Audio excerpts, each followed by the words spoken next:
I moved into the small ranch house on Willow Bend Lane the day after Thanksgiving. Winter in Hillside, Oregon, was quiet in a way that pressed against your ears. The wind rattled the old aluminum siding and left skeletal shadows from the bare trees dancing across the carpet. I was 27, freshly single, and still trying to convince myself that living alone was empowering rather than lonely. I spent the first few weeks with the TV on almost constantly, the flickering glow serving as a sort of heartbeat in the otherwise silent house. My old apartment had been loud, a jumble of city noises, and now the stillness of a suburban cul-de-sac felt almost threatening. It was during one of these nights that I impulsively texted Allison, my high school best friend, and invited her over for a sleepover. She didn't hesitate. Along with her, her cousin Tori, a 17-year-old from California, would be staying the weekend. Nostalgia had wrapped itself around me like a warm scarf. I remembered our teenage sleepovers, the junk food, the ghost stories, the laughter that echoed through the small bedrooms. I wanted to reclaim that, even if just for a night. The house, with its creaking floors and faint draft from the sliding kitchen door, seemed perfect for it. By 10 that night, the living room was a mess of pizza boxes, chip bags, and half-empty soda cans. We sat on the carpeted floor, blankets pooled around our legs, watching a ridiculous holiday horror movie. Allison laughed at the absurd jump scares. Tori rolled her eyes, her phone constantly snapping pictures. Eventually, she insisted on selfies. I begrudgingly agreed, and we moved to my bedroom, where a tall, freestanding mirror leaned against the wall near my dresser. I wasn't particularly tidy. My sketchbooks, random stationery, and a jumble of clothes often made it seem like a creative tornado had passed through. But that never mattered until that night. We posed for photos, making silly faces, Allison pretending to choke me, Tori flashing peace signs, and me laughing in a way I thought was lighthearted but felt more like nervous energy. I remember thinking about how the warm lamplight made everything seem cozy. Then Tori went back through the pictures on her phone, scrolling quickly, before stopping mid-scroll. Her face shifted from amusement to concern. Sam? She said quietly. Who's that behind us? I leaned over her shoulder, squinting. The photo showed the reflection in my mirror, and there it was, a tall, human-shaped shadow standing in the background near the sliding kitchen door. The shape wasn't distorted, blurry, or stylized. Shoulders squared, head slightly tilted, mid-step. My stomach flipped. That has to be a trick, right? I whispered, my voice unsteady. A shadow or something? Allison squinted, leaning closer. Except, there's no one there now. We froze, each of us acutely aware of the quiet hum of the heater, the faint creak of the floor, the distant hum of a neighbor's car. Tori's hand was shaking on my arm. I told myself it had to be a reflection of ourselves, something doubled in the glass. But my gut screamed otherwise. Something was off, and I didn't know what. Curiosity and fear made us tiptoe toward the kitchen, phones in hand as flashlights. Nothing. The sliding door, however, caught my attention. It was slightly open, blinds swaying in the draft. I could have sworn I had locked it before bed. My fingers trembled as I pushed the latch shut, forcing it closed. My chest ached with a sudden cold dread. Allison tried to shrug it off with a sleepy, "It's probably nothing," but even she wasn't convinced. Back in the living room, we huddled under blankets. I forced a laugh, pretending it was all in my imagination, yet every creak of the house felt amplified. The floors groaned under unseen weight, the heater rattled unexpectedly, and I kept thinking about the photo, about that shadow. Tori whispered again. He was standing so close, like, right there. The memory of that outline in the mirror, inches from us, sent shivers down my spine. By midnight, Allison was half asleep, murmuring something about dreamland, but Tori and I stayed awake, staring at my dresser. I could swear it seemed smaller, almost less substantial, in the low light. Then came the first sound that truly made me freeze, a faint rustling from the end of the hall, paper sliding, a drawer opening. I froze, heart hammering. That office door should have been closed, always closed at night. I didn't want to look, but curiosity gnawed at me. "Stay here," I whispered to Tori. "Don't move." She clutched my arm, her nails digging lightly into my skin. "Don't go alone, Sam. Please." I picked up the kitchen knife, feeling the cold steel in my palm. It gave me a small sense of power, but I knew it wouldn't be enough if the worst-case scenario came true. We crept down the narrow hall, each step measured, hearts loud in our chests. A faint glow leaked from under the office door, a desk lamp left on. My hand shook as I turned the doorknob. Counting to 3, I shoved it open and froze. There he was. A man, thin, mid-30s, crouched at my desk. His hoodie was worn, the stubble on his face uneven, eyes darting as if expecting a trap. In his hands, my external hard drive. I don't know why, but my first thought was pure panic. My voice broke as I screamed, "Drop it!" The knife trembled in my hands. Allison shrieked behind me, yanking Tori back, her face pale and terrified. He jolted upright, muttering, "I thought no one was home. Your car's gone." "Drop it!" I screamed again, louder. My words were desperate, shaking with adrenaline. He didn't listen. He bolted past me, brushing my shoulder, and my panic exploded. I lunged to block the hall, but he was already at the front door. The lock rattled under his fumbling hands, and then he was gone, bursting into the snowy December night. I slammed the chain shut behind him, knees weak, chest pounding. We collapsed on the living room floor, shivering and terrified. Silence returned, but it was heavier now, filled with the memory of him brushing past me, smelling faintly of smoke and winter air. Every shadow in the room seemed alive. I couldn't breathe normally. I wanted to wake up, scream, call someone, but I didn't know how to process the fear that had gripped my chest. The police came 20 minutes later. They were polite, professional, telling me I was lucky. "Could have been worse," one officer said, and I nodded numbly, clutching Tori's hand. Allison stayed quiet, still trying to steady herself. When I finally returned to my bedroom, the unease returned like a physical weight. My dresser drawers, the ones I'd been embarrassed about earlier, were slightly ajar. Clothes had been touched, my sketches shifted. He had been here, inches from us, watching, rifling, silent. The shadows in the corners of the room seemed more sinister now. Every mirror I looked into felt like a portal where I could see him standing behind me. I couldn't sleep. I couldn't sit still. I couldn't stop thinking about how long he had been there, unnoticed. We tried to piece together the timeline. The shadow in the mirror wasn't supernatural. It was him. The photos, taken for fun, had revealed his presence.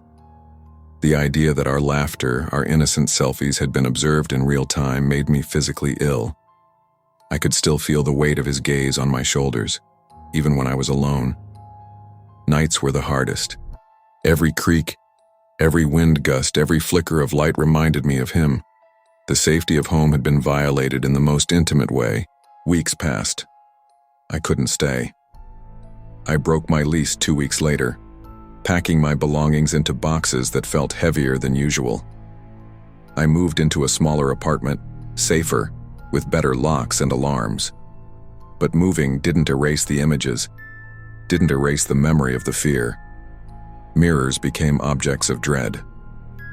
I found myself avoiding reflections, refusing to check behind me. My friends insisted I was overreacting, that it was just stress. But I knew better. I had felt the weight of someone's gaze in a way that couldn't be rationalized. The moral of the story is simple, and yet it's burned into me. Safety is never guaranteed, even in familiar spaces. Laughter and nostalgia can mask danger, but vigilance matters. Trust your instincts, respect your surroundings, and never ignore that little voice telling you something is off. And most importantly, cherish the warmth of companionship while it lasts, because in the quiet moments, danger can creep in silently, and when it does, Even a small act like snapping a photo can become your only lifeline. When I first stepped back into the Everett house that October, the place felt enormous, even though I'd grown up there. The wooden floors creaked under my boots, and the walls smelled faintly of old varnish mixed with autumn leaves drifting in from the cracked window above the stairs. I was 19, home from my freshman year at college for fall break, and the house was mine for the weekend. My parents gone on a wine tour, and the long shadows of early evening creeping over the colonial facade. At first, the emptiness felt freeing, but as the sun set, the old floors groaning under their own weight, a subtle unease settled in my chest. I called Jenna and Kaylee, my best friends from high school, to come over. The plan was simple: a nostalgic sleepover, complete with pumpkin carving, movies, snacks, and a little attic adventure I'd been reluctant about for years. The attic was cozy, converted into a hangout with string lights and beanbags. But I'd always had a weird feeling about it. When I was younger, I'd sometimes hear scratching above my bedroom ceiling, always when I thought I was alone. My parents had laughed it off as mice or the house settling. I wasn't so sure anymore. By the time the girls arrived, dusk had turned the streets outside to a deep gray blue. The air smelled of wet leaves and chimney smoke. Jenna ran up the front steps, laughing about how she was already craving our usual snacks, while Kaylee carried her backpack stuffed with games and an assortment of phone chargers. I couldn't shake the sense of being watched, that same itch behind my neck I always got when the house seemed too silent. But I pushed it down, telling myself it was nothing more than anticipation and nostalgia. We spent the evening downstairs, carving pumpkins, eating microwave popcorn, and watching Halloween horror flicks that were funny more than frightening. By 11, we decided it was time to migrate to the attic. Jenna was eager to snap pictures of our setup for Instagram. We propped the old floor-length mirror against the wall and arranged ourselves in front of it. Kaylee made a joke about how she hoped the ghosts weren't photobombing us tonight.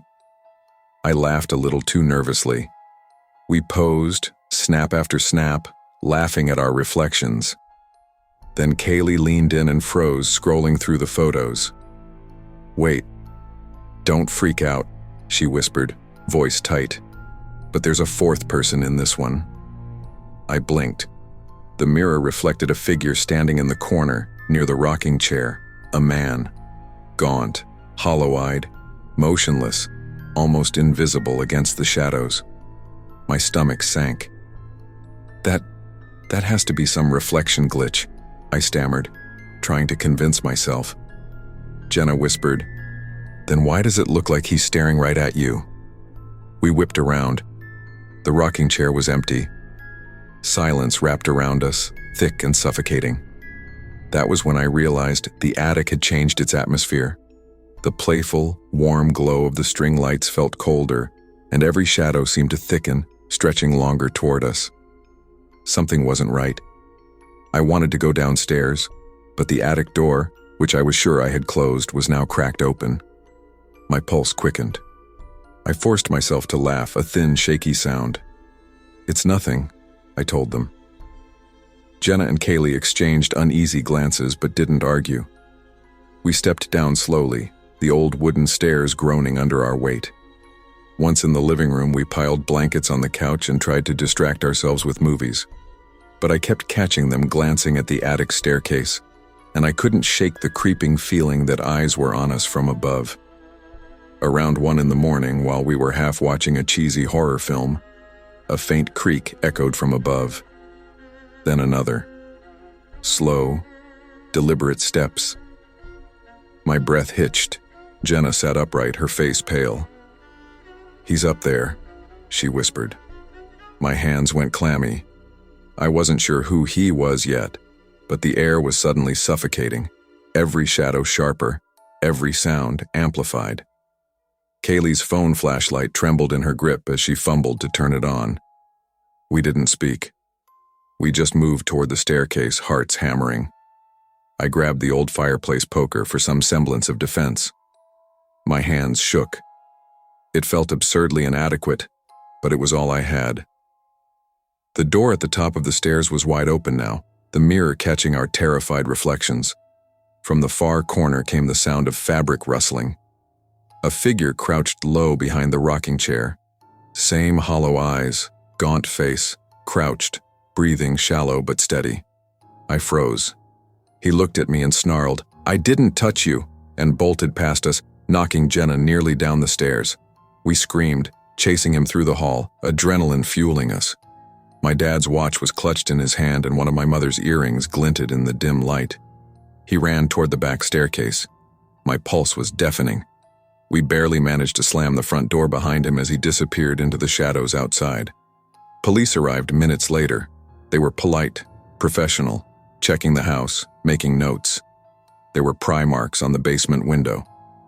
Likely he had been slipping in and out unnoticed, maybe even hiding in the attic for weeks. That thought made my stomach turn. He had been inside while we laughed, while we played games, maybe even while we slept. Every memory from the evening seemed tainted. Back in my bedroom, the reality sank in. Mirrors became ominous objects. Every reflection could hide someone. Even the mirror in the attic, which had betrayed his presence, now seemed sinister. I could almost feel his gaze lingering in the corners, watching me even when I was alone. Jenna and Kaylee tried to calm me, insisting we were safe now, that he was gone. But safety didn't feel like it could exist in the Everett house anymore. The attic, the place that once held childhood memories, now seemed like a trap that could swallow you whole. I spent hours pacing, thinking about how he might have watched our sleepover secrets, how long he had been planning, how close he had been. The days that followed were restless. Every mirror became a reminder of that night, a silent witness. Even scrolling through photos caused my stomach to knot. I noticed, horrified, that in the pictures leading up to the fourth figure, faint glimpses of him had already appeared, just a sliver of a shoulder, a hint of a head. We hadn't just caught him. The mirror had warned us. The thought made me shiver. I couldn't sleep in the house alone. Even with my friends gone, I felt watched. Every creak, every rustle of the wind, every shift in shadows kept me on edge. The house was alive with its own history, its own secrets, and we had unknowingly stepped into one of them. I tried to rationalize it, tried to push it down as fear and coincidence, but the evidence, the photos, the scratches, the window pry marks, was all too real. My intuition, the small nagging voice I had ignored about the attic, had been right. He had been there, silent, patient, and terrifyingly close. Weeks later, my parents returned, and life seemed to resume its usual rhythm, but I didn't stay in the house alone after that weekend. Mirrors felt like doorways, spaces where someone could hide, waiting for the right moment. The police never caught him. It was unsettling, but it was reality. Sometimes danger walks in quietly, leaves traces you notice too late, and disappears before anyone intervenes. Never ignore that creeping sense of unease. Safety is never guaranteed, even in familiar spaces. Trust your instincts, respect your surroundings, and don't dismiss the small warnings. The smallest observation, like a figure appearing in a reflection, could be the difference between a night of laughter and a night you never forget. Awareness, caution, and vigilance are the truest forms of self-preservation. I'd been waiting all summer for this weekend. The lake house belonged to my family, passed down through generations, creaky and peeling, smelling faintly of old wood, lake water, and the faint tang of mold from a long-forgotten summer. I was 17, home alone for the first time, and it felt like freedom. The kind of freedom that makes every creak and whisper of wind both thrilling and unnerving. My parents had left for a few days to visit my grandmother 2 towns over, and I invited my best friends Sarah and Lily to spend the night. It was meant to be our last real summer sleepover before senior year swallowed us in schedules and homework. The sun was already dipping behind the dense trees when they arrived. Sarah's hair was damp from the lake, and Lily had a backpack stuffed with snacks and DVDs. I unlocked the creaky door, the old wood groaning like a sigh, and welcomed them inside. The house smelled of varnish and pine, and the wide glass windows reflected the fading light in a way that made me shiver without understanding why. I had always loved the lake house, but there was something unsettling about its silence, especially at night. We unpacked, spread our sleeping bags in the sunroom, and began the usual pre-sleepover chaos: chips, soda, and a stack of old DVDs we'd scavenged from my parents' collection. I bragged about the view from the sunroom. The glass walls gave a perfect vantage point of the lake, moonlight dancing on its surface, painting ripples of silver. Sarah made a joke about how it looked like the perfect horror movie setting, and we all laughed, though a little too nervously. By 11:30, the evening had settled into quiet, playful energy. We were sprawled on sleeping bags, telling embarrassing crush stories, when Sarah suggested a group selfie. I set the phone against a pillow, and we leaned close together, making peace signs. The flash caught the reflection in the glass, bouncing off the windows and casting shadows around the room. When Sarah swiped through the photos, her smile froze. "Guys, look," she whispered. I leaned in, heart already racing. Behind us, outside on the deck, a silhouette had appeared. A man. His face pale, expressionless, eyes fixed on us. He wasn't looking at the lake. He was staring directly into the sunroom, into our lives. "Maybe it's just a shadow?" Lily whispered, voice trembling. I shook my head, swallowing hard. "No, the deck lights are off. There's nobody there." We bolted to the sliding glass door, yanking back the curtains. Empty. Nothing. Just the still water, smooth and indifferent under the moonlight. Even standing there, looking out, the unease didn't lift. Something was out there, just beyond the glass. And something had been watching us, hidden in plain sight. I didn't know if it had been lingering all night or if it had appeared just for the photo, but I felt it, a presence, patient and silent. After that, we tried to convince ourselves we were imagining things. We double-checked the locks on the sliding glass doors, even the back window. We piled blankets in the sunroom, trying to recreate that sleepy, cozy energy we loved. But every shadow in the corners of the room seemed too dark, too still, like it was hiding something. I noticed both Sarah and Lily stealing nervous glances at the deck, and I realized I was doing the same. Around 12:15, Sarah froze mid-sentence. "Did you see that?" she whispered. I turned, my pulse already spiking. "See what?" I asked, my voice too loud. "There was movement. By the dock," she said. "A ripple in the water, a shadow crossing from one post to another." I tried to dismiss it as a reflection of the moon or a passing bird, but deep down I knew it wasn't. By 1 a.m. the tension had grown unbearable. We lay awake, pretending to sleep when it began. Slow, deliberate footsteps on the wooden deck outside. Tap, pause, tap. My stomach lurched. My hands clenched the blanket, nails digging into my palms. Then came the sliding door handle rattling. Someone was testing it. Someone was trying to get in. I grabbed my phone, heart hammering, flashlight on, beam sweeping the glass.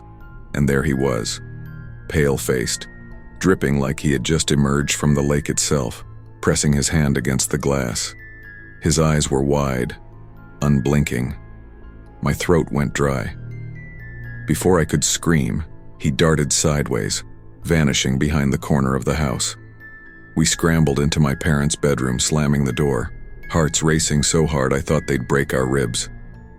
From the window, we watched him circle the house, dragging something metallic along the siding. Screech, screech, screech. The sound echoed across the still lake, making every hair on my body stand on end. Sarah insisted we call the police, and I fumbled the phone in shaking hands. The dispatcher's voice was calm, but minutes stretched like hours. We could hear the faint thumps outside, and then nothing. Silence, punctuated by our shallow breathing. When the officers finally arrived, they found muddy footprints across the dock and deck. The prints ended at the water's edge. No one could explain it. He was gone, as if the lake itself had swallowed him. The officers suspected he had been lurking near the properties, taking advantage of the isolated homes along the lake. Perhaps he was a transient, waiting for someone to be alone. The idea made my stomach twist. He could have been watching us for hours, maybe longer. We sat together, trembling, replaying the night in our minds. Every shadow seemed alive. Every creak of the floors was amplified. We looked through the photos again and horror washed over us. In the frames leading up to the group selfie, faint outlines of him had appeared. A shoulder here, a sliver of a head there. He had been watching us before we ever noticed. Sleep became impossible. Every night I lay in my bed listening for footsteps, shadows, anything. The lake house, which had once been a retreat, felt like a trap. Mirrors, windows, and reflective surfaces all became suspect. Even my own reflection seemed to betray me, hinting at things I couldn't see directly. Sarah and Lily stayed over for a few more nights, but we never stayed in the sunroom again. Every night, we double-checked locks, moved furniture, and kept our phones close. I began to understand that safety is fragile, especially in familiar spaces. The lake house wasn't evil. It was simply a space where danger could appear, unnoticed, if one wasn't careful. Every summer since, I've walked past that sunroom glass feeling uneasy. Even in daylight, the memory lingers. I know the man is gone, at least physically, but in a way, he never left. That sense of being observed, of something unseen yet ever present, is etched into the house and into my memory. I never looked at sleepovers the same way after that weekend. The innocence of staying up late with friends, laughing over chips and soda, had been replaced with awareness. The lake house became a lesson, a reminder that sometimes the scariest part of the night isn't the house itself, but the eyes watching from just beyond the glass. Familiar spaces can hide dangers even in the places you love most. Small observations, like a fleeting reflection or a shadow in the corner, may be warnings you shouldn't ignore. Vigilance, even when it feels unnecessary, can be the difference between laughter and terror. And sometimes what you think is empty space isn't empty at all. I had begged my parents for months to let me host a sleepover in the barnhouse loft. The Henderson family's barn had been converted into a cozy home years ago, with string lights hanging along the rafters, a pool table in the center, and a corner full of old couches that creaked when you sat down. I was 18, and the idea of having a weekend completely to myself, with my closest friends, seemed like the ultimate freedom.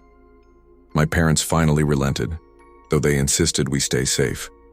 The nearest neighbor was half a mile away, and the nearest town even further. By the time Megan, Eliza, and Tara arrived, the sun had already dipped below the horizon, painting the dirt roads and cornfields around the barnhouse in deep oranges and purples. Megan bounded through the door, laughing and waving a pizza box like a flag of victory, while Tara followed with a calm precision, checking that all the windows and doors were locked. Eliza lingered behind her, shy, arms crossed, carrying snacks and a bag of board games. I could feel a thrill of excitement mixed with the faint edge of unease. The barn was big and drafty. Every gust of wind through a loose rafter or creaking floorboard seemed amplified at night. We set up sleeping bags under the rafters, spread out snacks, and started playing games. The loft smelled of popcorn, nail polish, and the faint tang of old wood, the smell that always reminded me of late summer evenings spent here as a child. By 10, we were laughing too loud, sharing stories and dares. Megan dared me to climb onto the roof for a photo, but the wind whipped at the barn too sharply, and I wasn't willing to risk it. Instead, we piled under the rafters, pretending to be fearless. Around midnight, Megan suggested a group photo by the loft's dusty window overlooking the cornfield. We lined up, giggling, our reflections faintly visible in the glass, the cornfields beyond giving a spooky backdrop. Snap. Another snap. Then Megan froze, scrolling through the last picture, her face drained. "Guys, who's that behind us?" I leaned in, heart pounding. The reflection showed all four of us, Megan, Eliza, Tara, and me, but in the background, near the barn doors far below, stood a man. Pale-faced, dark clothes, shoulders squared. He wasn't blurry, not in the slightest. He was inside the barn and he was watching us. We whipped around to the main floor.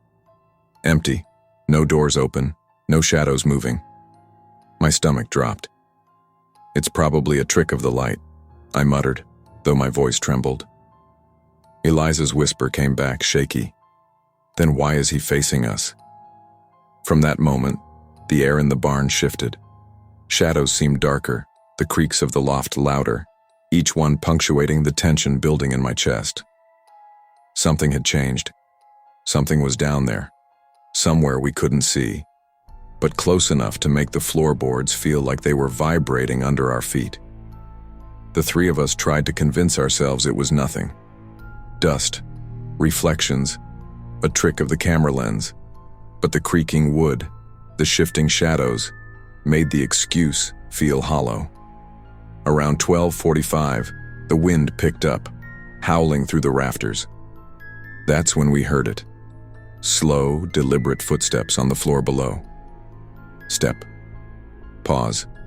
Step.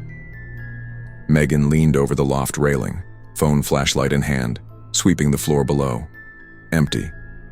Just shadows stretched across the barn floor, twisting unnaturally under the beam of light. When she turned off the flashlight, the footsteps resumed. Louder now, heavier, closer. My chest tightened, and I realized how badly my hands were shaking. Tara whispered, "We need a plan." Eliza's voice was barely audible. "Do we call your parents?" The loft lights flickered suddenly, plunging us into a momentary blackout, then snapping back. A heavy bang echoed from the barn doors below, like someone testing the lock. I felt my throat tighten. "We're locked in, right?" Eliza asked, gripping my arm. I nodded, though I wasn't entirely sure. Then came a sound that made all four of us freeze. The pool balls rolling across the table below one by one, as if someone's hand dragged across them. The metallic clicks and clacks echoed against the wooden walls. None of us dared move. None of us dared breathe too loudly. Panic set in. We tried to huddle together, whispering frantic ideas about escape. Tara crept toward the loft ladder, flashlight trembling in her hand. That's when we saw him. At the bottom of the ladder, head tilted, staring straight up. His eyes caught the light in a dull, almost animal-like reflection. His clothes were ragged, his posture unnervingly still. Tara screamed, scrambling back. The man didn't lunge, didn't move fast. He simply placed one hand on the ladder, preparing to climb. My mind raced. I grabbed the nearest object I could find, a broomstick, and swung it down with every ounce of strength. He staggered back, hands flailing for balance. That was all the opening we needed. We bolted for the emergency hatch my dad had installed years ago, each of us dropping into the night, the chill hitting our bare feet. We sprinted across the cornfield toward the main house, breath ragged, hearts hammering. Behind us, the barn doors creaked open. We dared a glance back. He didn't chase. He just stood there, in the shadow of the porch light, watching us. By the time my father came running out with a shotgun, we were trembling, speechless. The police arrived shortly after, but when they searched, the barn was empty. No signs of forced entry, no one hiding. Just footprints circling the loft in the dust. Whoever he was, he had vanished as quietly as he had arrived. The aftermath was worse than the night itself. Even with the police reassurance that he might have been a transient, the image of him in that photo haunted us. Unlike a shadow or blurry figure, he was perfectly clear. It was as if he wanted us to see him. We couldn't erase the photo, though we wanted to. Something about deleting it felt wrong, like admitting he had power over us. Sleep became difficult. Every sound in the barn house made me flinch. The slightest creak or gust of wind would send my heart racing. Shadows felt alive, and even my own reflection seemed like it could conceal him. Megan refused to come over again, and Eliza avoided the barn entirely. Tara, ever practical, refused to discuss the night unless necessary. The barn, which had once been a place of freedom and laughter, now held the weight of unseen eyes. Every glance toward it reminded me that danger could linger silently, and that the familiar could hide the threatening. Over the next few weeks, I tried to convince myself it was over. But the barn lights seemed to flicker on by themselves sometimes, even when the power was cut. I would pass the loft window at night and a shiver would travel down my spine, as if someone was watching. Never ignore instinct, and never assume a familiar place is safe just because it feels comfortable. Danger can hide in plain sight, waiting for the smallest opportunity. Shadows, reflections, even the things we dismiss as harmless may be warnings we shouldn't ignore. Vigilance, awareness, and respect for your surroundings aren't paranoia, they're survival. And sometimes, just sometimes, what you see in a photograph isn't a trick. It's the truth. I had been counting down the days to this weekend for weeks. At 15, weekends at my sister Hannah's house felt like a refuge from my mom's toxic boyfriend back home. Her rental on Briarwood Lane wasn't fancy, far from it. The paint was peeling in corners, the wallpaper yellowed with age, and the floors groaned under every step. But it felt safe. For a few days, I could be a normal teenager, eat pizza at midnight and binge movies without fear. That Friday, I invited my best friend Julia to join me. She'd never been to Hannah's place and was instantly charmed by the grown-up vibe, though I knew the house was more worn than stylish. We set up sleeping bags in the downstairs den, strung fairy lights across the ceiling, and arranged snacks and sodas on the coffee table. Hannah and her fiancé Dylan were upstairs, fussing over some weekend plans, before finally heading out for a brief errand. "Don't freak yourselves out too much," Hannah teased as she left, and I laughed, feeling the thrill of a sleepover all to ourselves. The house settled into silence as evening fell, except for the hum of the refrigerator and the muted TV. That's when I noticed them. Hannah's upstairs roommates, the ones I never quite trusted. Ethan and Marla. Ethan was lanky, unshaven, with bloodshot eyes that lingered a second too long, and Marla, quiet and pale, always had damp hair hanging like a curtain across her face. I tried to ignore them, retreating into the den, but the house felt heavier somehow, as if their presence seeped into the air. We started a scary movie marathon, laughing at the ridiculous jump scares and teasing each other about screaming too loudly. Julia and I were having fun, though a nagging unease clung to me. Around 10, I caught a shadow at the top of the staircase, unmoving. I froze, heart hammering. "Claire." "The stairs," Julia whispered. The figure didn't move at first, then slowly receded. My throat tightened. "Probably Ethan," I muttered, though my voice betrayed the fear I was trying to hide. Julia's frown deepened. "Then why was he just standing there?" I forced a laugh and tried to convince myself it was nothing. But the house's creaks, the flickering lights, and the faint smell of damp carpet made it clear. Something wasn't right. Even alone with Julia, I couldn't shake the feeling that someone was watching us. By the time we settled back into our sleeping bags, the shadows of the house seemed alive, curling and stretching around the corners, waiting. We tried to focus on the movie, but my nerves refused to settle. Every creak of a floorboard, every rustle in the vents made me jump. Around 11:30, I got up for water, careful to step lightly. The hall light flickered, casting jagged shadows across the walls. That's when I noticed it, a faint, greasy handprint on the counter. My stomach dropped and I froze. The curtains twitched, as if someone had brushed past the window. Returning to the den, I whispered to Julia, "The office, the door, it's open." She gasped.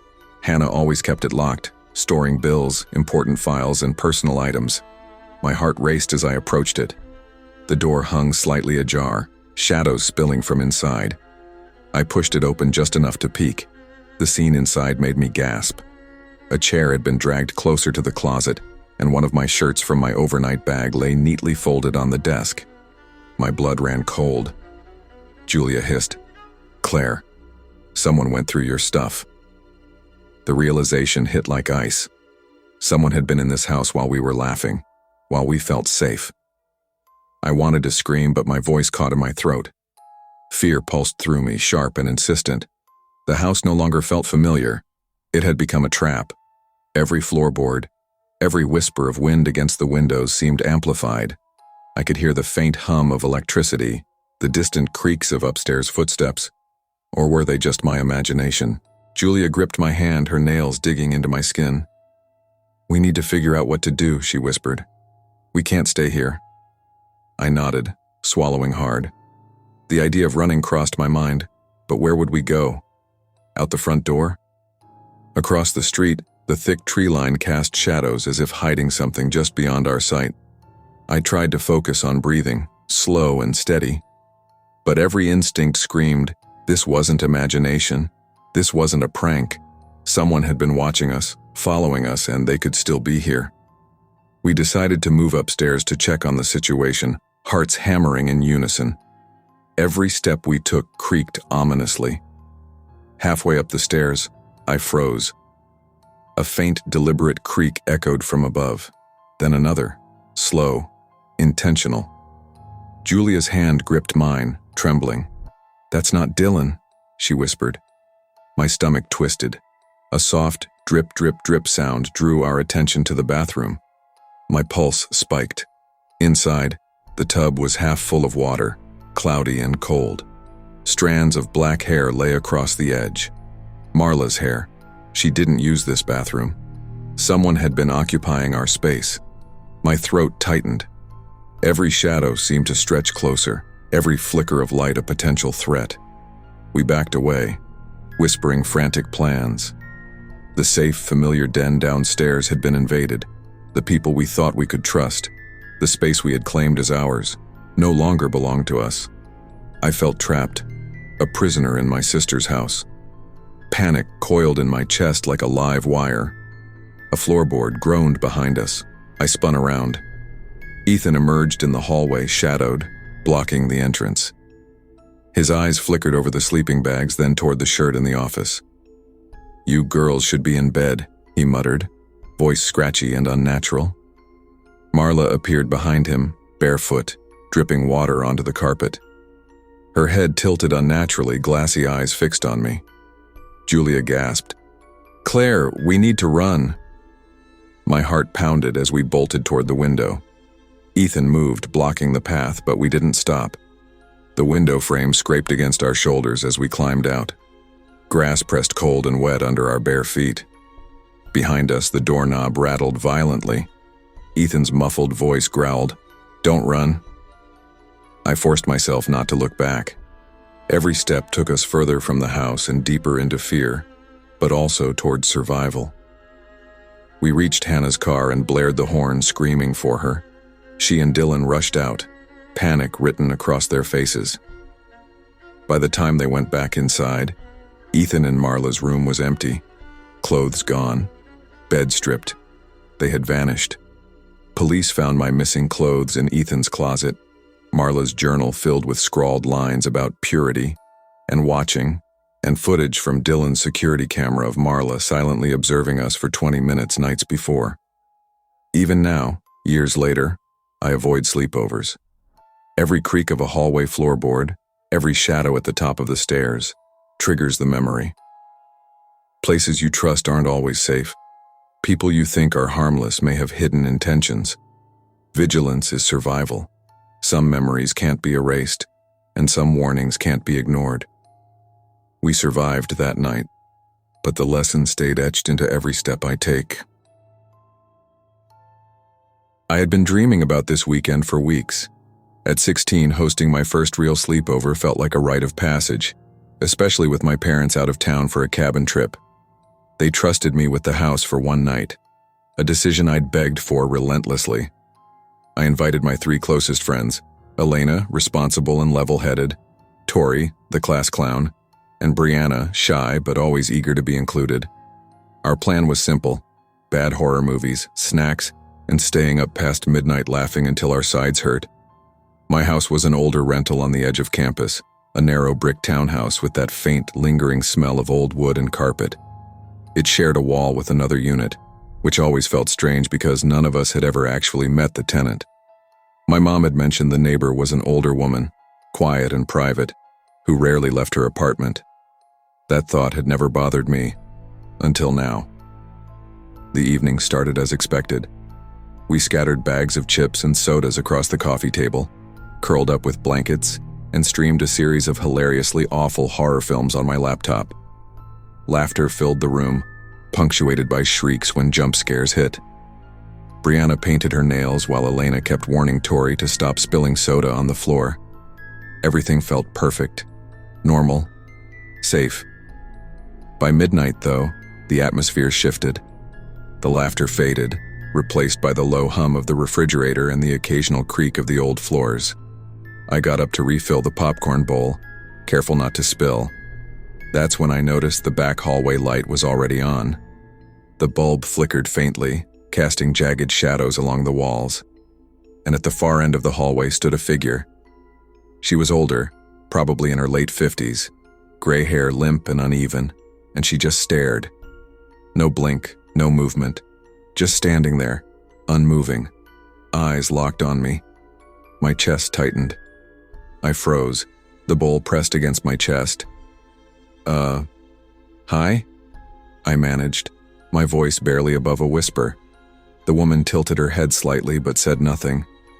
Then she slipped silently back into the adjoining unit across the hall. I blinked, heart racing, trying to tell myself it was nothing. When I returned to the living room, my voice cracked. Just the neighbor. No big deal. Elena frowned. At midnight? Watching you? Tori shrugged, pretending to laugh, though I could see her unease. Brianna stayed quiet, biting her lip nervously. I tried to brush it off with jokes, telling myself it was a figment of our imagination or just my overactive nerves. But deep down, I couldn't shake the feeling that something had shifted. That night, something had crossed a line we weren't meant to see. The tension didn't fade. About half an hour later, Brianna needed to use the bathroom upstairs.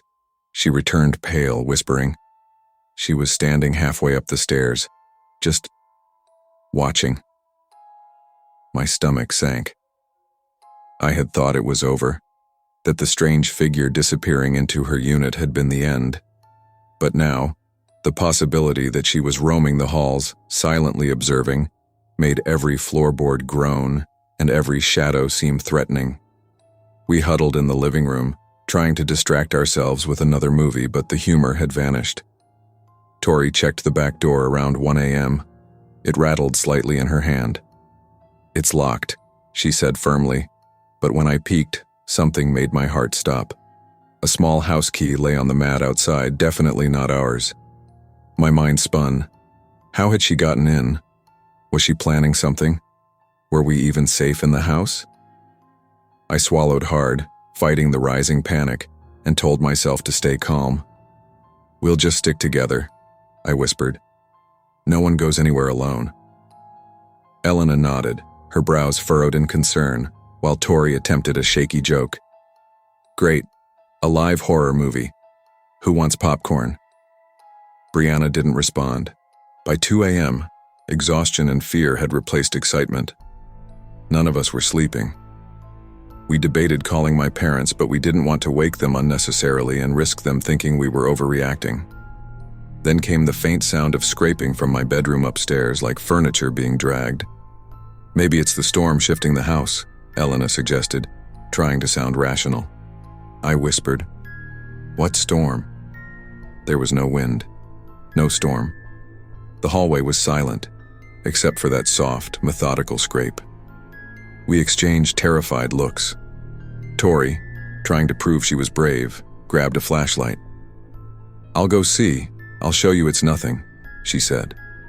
We crept upstairs together, every step deliberate, every creak amplified in the silence. My bedroom door, which I had locked, now stood slightly ajar. Shadows spilled across the floor. The air smelled faintly of something metallic and old. I whispered, On 3, and pushed the door open. Inside, crammed in my closet, stood the woman. My silk scarf, my favorite, was tied around her neck. In her hands, she clutched a long kitchen knife. Her wide eyes were fixed on me, but not with anger, something more, unnervingly excited. My chest froze. Brianna screamed and stumbled backward, hitting the dresser. Tori lunged forward, swinging the flashlight, but the woman snapped at her, kicking wildly. Elena and I grabbed her wrists, struggling to hold her. "She's biting me," Elena yelled. The knife clattered to the floor briefly, and Tori managed to wrestle it away, cutting her hand in the process. We piled against her, fear and adrenaline making us strong enough to keep her pinned. I fumbled for my phone, dialing 911 with shaking fingers. "Police. Someone. Upstairs. Closet. Knife," I stammered. Within minutes, the police arrived. The woman was eerily calm, eyes glazed, almost indifferent. They took her into custody, finding the house key in her pocket. The officers explained that she wasn't merely a neighbor, she was the landlord's estranged sister, allowed to stay in the adjoining unit under the table. She had a long history of severe mental illness, neglected for years, and had fixated on me. The landlord was arrested for negligence. The woman was institutionalized, but the emotional impact lingered. My room, my home, my sense of safety had been violated. For months afterward, even walking past the hallway triggered panic. Every light flicker, every shadow, every creak brought me back to that night. Even years later, when I told the story in college, I shivered recalling her wide-eyed stare in my closet. Sleepovers became a source of anxiety rather than excitement. I learned a lesson about vigilance and trust. Even people who seem benign, even spaces we think are safe, can harbor danger. Never ignore unease and never assume that just because a place feels familiar, it is truly safe. Awareness, preparation, and taking your instincts seriously can mean the difference between safety and harm. That night on Madison's quiet street, I learned the meaning of caution, and that fear, once imprinted, doesn't fade easily. I'd been looking forward to this weekend for months. At 15, having a sleepover while my dad was away felt like a tiny taste of independence, a test of whether I could be trusted with the house alone. Our neighborhood was quiet, tucked into the trees at the end of a cul-de-sac in Ashland, Oregon, with enough space between houses to make it feel private but not isolated. I invited my closest friends, Lily, practical and cautious, Maya, always dramatic but loyal, and Harper, who could make anyone laugh no matter the tension. The plan was simple: pizza, snacks, cheesy horror movies, and staying up far later than we should. By the time the first pizza box was emptied, the living room was a chaos of blankets, pillows, and soda cans. We cranked the music, tried on each other's clothes for fun, and laughed until our throats hurt. The house smelled faintly of pine from the nearby woods, and for the first time in a long time, I felt safe, happy, and unbothered. By 10:30 p.m., we settled into the living room, blankets sprawled across the carpet, streaming a horror movie marathon that none of us were brave enough to watch alone. Harper buried herself under a pillow. "Bet I'll be the first one to scream," she mumbled. You'll probably sleep through it," I teased, grinning at her. The tension broke with laughter, but it died almost instantly when the doorbell rang. All four of us froze. "It's almost 11. Who even rings at this time?" Lily whispered, her voice barely audible. I peeked through the blinds at the front porch. A man stood under the yellow porch light. He looked ordinary, mid-40s, neat hair, a collared polo tucked into pressed slacks. But something was off. The smile was practiced, too perfect, and he held a clipboard under one arm while a small toolbox rested at his feet. His eyes lingered, scanning the living room, and for a moment I felt every laugh, every joke we'd shared, suddenly exposed. I pressed the chain lock as I cracked the door open. "Evening," he said smoothly. "Sorry to bother you this late. I'm with Community Pest Control. Management requires annual inspections for termites and your property's due. Won't take more than 15 minutes. I frowned. "This isn't an apartment building." He paused, then continued, voice softening. "Right, but it's part of the neighborhood association service. Your neighbors already let me in." Maya leaned close, whispering, "Don't let him in." I asked for his ID. He produced a plain, laminated card, no company name, no logo, the photo looking vaguely familiar in some way but not enough to trust. The clipboard's top sheet was blank. "Listen," he said, voice low. "It's cold out here. Just let me take a quick look in your basement, then I'm gone. Don't want you kids dealing with rats, do you?" His eyes flicked past me into the living room, lingering far too long on Lily. I slammed the door, locking the deadbolt. A short, cold chuckle came from the other side. "Don't worry, I'll be back when your parents are home." His footsteps retreated down the porch, but no engine, no van. We huddled together on the couch, trying to pretend everything was normal, but the unease gnawed at us. By the time we convinced ourselves it was over, Harper peeked through the blinds. Guys? His van's still down the street." Before we could react further, the rarely triggered back motion light clicked on. We raced to the kitchen window and saw him, standing by the back fence looking up at my bedroom window. "Call the cops," Lily hissed. I fumbled for my phone, fingers shaking. The call hadn't even connected when the power flickered and died. Darkness swallowed the house and my pulse spiked. Maya began whimpering softly, curling into herself on the couch. "What if he's already inside?" she whispered. I grabbed the flashlight from the kitchen drawer, trying to remain calm. "We're sticking together," I told them. "No one goes anywhere alone, we stay here." We huddled in the living room, whispering strategies, debating whether to hide in the bedroom or barricade ourselves downstairs. Every creak of the old floorboards sounded amplified. Every gust of wind through the pines sounded like him moving outside, circling the house. Harper tried to joke about the perfect horror movie plot, but even her voice trembled. Then came the faint metallic scrape of something sliding against the back door. I froze, every muscle tensed. "Get upstairs," I whispered urgently. We bolted to my bedroom and shoved the desk against the door. From below, the back door creaked open. Slow, deliberate footsteps moved across the hardwood floor. Drawers opened, cabinets shut. My stomach dropped as I realized the intruder was inside the house. We clutched each other, breath held, listening as he moved from room to room. Every sound made my heart lurch. The soft padding of shoes, the jingle of something metal, the muted thud of objects being moved. And then, silence. Minutes felt like hours. The dark enveloped us, and I realized the only thing keeping us alive was our frozen fear and hope that he wouldn't find our room. Finally, the wail of sirens pierced the night, accompanied by the sharp beam of a flashlight sweeping across the yard.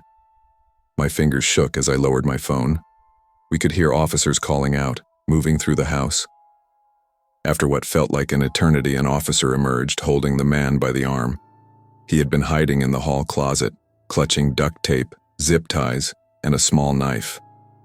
In his van, notebooks filled with addresses, handwritten schedules, and circled houses revealed he had been watching families for months. My house had been marked 3 times. The officers explained he wasn't a pest inspector. His real name was Michael Grant, a convicted stalker on parole. He had tried to trick his way inside, checking for moments when residents were alone. The realization hit us like a punch to the gut. We had been targets. My dad returned hours later, guilt etched across his face. He couldn't stop apologizing for leaving me alone, though it wasn't his fault. I sat in my room for days, every sound making me flinch. Even brushing past the back door or hearing the wind against the windows felt like him returning. We gave statements to the police, relived the events again and again, and tried to convince ourselves it was over. The shock didn't leave easily. Sleepovers were off limits for months.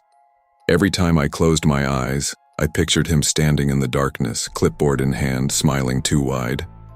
Even years later, when I moved into my college dorm, the memory haunted me. Every scratch on a door, every flickering light, every unexplained shadow pulled me back to that night in Ashland. I installed locks, cameras, and extra safety measures, not because I had to, but because the fear had become permanent. The moral of the story is stark. Vigilance matters. Instincts are your first line of defense, and a seemingly harmless situation can turn dangerous in a heartbeat. Trust your intuition, Take threats seriously, and don't assume safety because you feel comfortable. I learned that night that freedom comes with responsibility, and that sometimes the real danger hides in plain sight, waiting for the smallest opportunity to exploit.